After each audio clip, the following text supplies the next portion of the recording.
Now in this video, let's take a look at the Leveler module.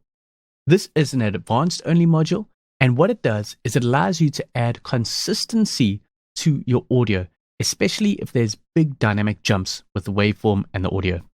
For example, sometimes when you've got a vocal part or a dialogue part, you'll go into the clip gain and ride the gain. So you might do some clip gain adjustments to even out those changes in the volume of level of the audio. So for example, here is a bit soft, so I could go in and increase that and do some gain riding to even out that result. But this is quite a time-consuming process to do. Now what this level allows you to do is allows you to take this very time-consuming manual process and automate it through the module. Let me show you how it works. So I'm just going to go back to the initial state there, and let's take a look at the plugin. At the top, you've got readings of your total RMS. So that's the average peak. So it's going to take into account the peak and the minimum peak and then work out the average. So that is the total RMS. And there's also a maximum RMS and minimum RMS readout. And this has deduced this from the audio file. Then after this, you can set a target level. So what do you want your total RMS to be? For this, let's just say that we want our total RMS minus 21 dB. So I'll set that there. So this is going to be the target level that it's going to look for. When it looks through the audio, it's going to do some clip gain adjustments so that the total RMS of the whole audio file is sitting at minus 21. It also takes into consideration, especially if you're using voice, it takes into consideration the breath and the sibilance. So you can tick these to enable it. And what this means is if there's a breath, it's not going to spike the audio. You can use this to bring that breath down so it's not adding to the total RMS of this audio. And the same with the sibilance. You can increase this so those S sounds are being reduced. Then another important thing is that you need to optimize this either for dialogue or for music. If you've got a voiceover that is being used, it's very different from a vocal part that's being used in a music track, or even music, if you want to take your music and ride the level. Where with dialogue, you've normally got some areas in the audio where there's no talking or it's silent. So what this means is dialogue tends to be different because of the noise floor. That signal is either on or off, where with music, you've got your tails and your fades that are happening during quiet sections of the audio. So you want to specify the right option here for the audio. I've just got a vocal part here, so I'll leave it set to dialogue.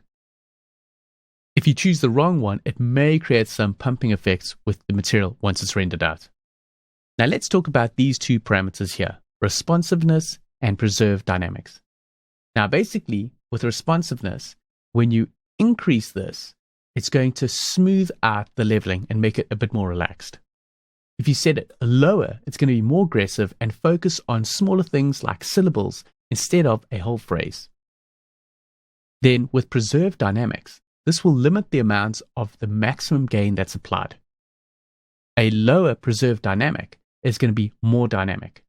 But if you increase this, it'll preserve the original dynamics of the audio. Another thing to point out is if I go do some clip gain adjustments, watch here on these readings as it changes as I do some clip gain envelopes. So basically, this module is looking at this clip gain envelope to get its readout for the gain. It's not looking at the input source. It's looking at the audio after the clip gain adjustments. So now that you know how the module works, let's set the clip gain and see what it does to the clip gain envelope. You see what happened there? As I did that, it automatically wrote the clip gain envelope for me and created all these node points. So as you can see, there's a dip there where there's a high peak. The same with lower volumes, it pitches up, and it set my target level at minus 21 dB. So if I play this back before, this is using the DS audio file that I used for the DS module. Here we're going to be using the de-essing module and seeing how many of those S sounds we can remove. And now when I enable it again, you'll see how there's that drop there, leveling out the level of that audio. Here we're going to be using the de-essing module and seeing how many of those S sounds we can remove from this audio track. Now let's increase the responsiveness So this is going to be a bit more subtle, and drop down the preserve dynamics and see what it does to the clip gain envelope. So as you can see, it's not as aggressive. There's slower movements between the changes. So it's probably going to sound a bit more natural and less pushed. Here we're going to be using the de-essing module and seeing how many of those S sounds we can remove from this audio track. Now let's increase the de-ess, increase the breath control, drop the responsiveness all the way down, and increase the preserve dynamics and see what this does to the clip gain. Way more drastic. And it's adjusted the audio as well. As you can see, the transients are much higher on these things. So I'd like to drop the preserve dynamics, have the responsiveness a bit more smoother, and maybe have a bit less of the sibilance, but I'll keep the breath control up. And maybe I'll set the target level at -23, just having a bit lower, because if you look at the waveform, there could be some areas where it might peak. So that's going to be -23 dB. And let's set that clip gain. That looks way more even now. Let's drop the level. I've got some headroom available if I need to. Where there's any sharp peaks, it's done some clip envelope adjustments where it's dropped the level there. And that is way faster than me having to go in and ride these clip gain envelopes or draw it in. So it really takes a lot of work that you would have to do manually out and automates it for you.